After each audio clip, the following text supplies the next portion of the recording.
বাদশাহ আকবরের পুত্র সেলিমের সঙ্গে এক মন্ত্রীপুত্রের ব্যাপক বন্ধুত্ব হয়েছিল। সব সময় তারা একসঙ্গে থাকতেন, হাসি ঠাট্টা করতেন, একেবারে এক আত্মা, এক প্রাণ। দুজন দুজনকে ছেড়ে থাকতে পারতেন না। খাওয়া দাওয়া, উঠা বসা সব সময় করতেন একসঙ্গে। কিন্তু ওদের এক বন্ধুত্ব বাদশাহের ভালো লাগতো না। একদিন তিনি বীরবলকে ডেকে বললেন, বীরবল, সেলিমের সঙ্গে মন্ত্রীপুত্রের এত ভাব আমার ভালো লাগছে না। তুমি ওদেরকে যে কোনোভাবে আলাদা করে দাও। বীরবল বললেন, আপনি নিশ্চিন্ত থাকুন জাহাপনা, আমি ওদের বন্ধুত্ব নষ্ট করে দিচ্ছি। এজন্যে আপনাকে কোনো ভাবনা চিন্তা করতে হবে না। সেলিম ও মন্ত্রীপুত্র একদিন বসে গল্প করছিলেন। বীরবল গিয়ে সেলিমের কানের কাছে মুখ নিয়ে শুধু ফুসফুস করে শেষে বললেন, যে কথা বললাম কাউকে যেন সে কথা বলবে না। বীরবল চলে যেতেই মন্ত্রীপুত্র সেলিমকে জিজ্ঞেস করলেন, উনি কি বলে গেলেন? আবার যাওয়ার সময় বলে গেলেন না বলতে।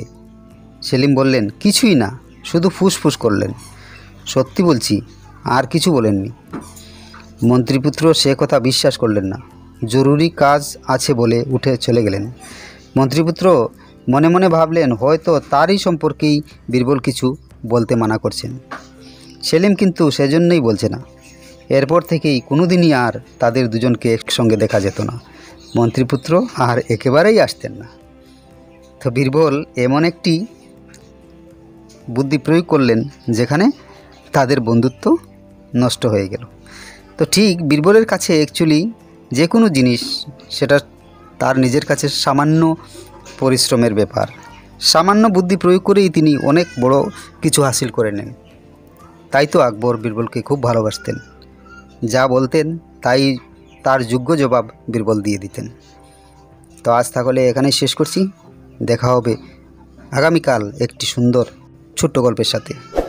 ততক্ষণ ভালো থাকবেন, সুস্থ থাকবেন এবং সব সময় সব কিছুর ভালো দিকটি দেখার চেষ্টা করবেন। Thank you.